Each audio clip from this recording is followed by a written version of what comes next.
আসসালামু আলাইকুম রহমতুল্লাহি ওবারকাতু। আমরা এখন আছি বিশ্ব এক খেজুর বাগানে। এই যে ছোট ভাই এই সোহেল মাদারি, এই যে বাস্তা জনাল ভাইয়ের মেয়ের জামাই সাব্বির আহমেদ।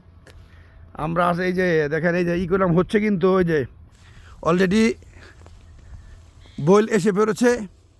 আমরা হজের পরপরই ইনশাল্লাহ বা হজের সময় হতে পারে এইসব গাছের আমরা খেজুর পাওয়া যেতে পাওয়ার সম্ভাবনা বেশি হজের সময়, যেহেতু এখন আর কয় মাস, 2 মাস হয়ে যাবে ইনশাল্লাহ। বিশ্ব এক বাগান আমরা এসেছি।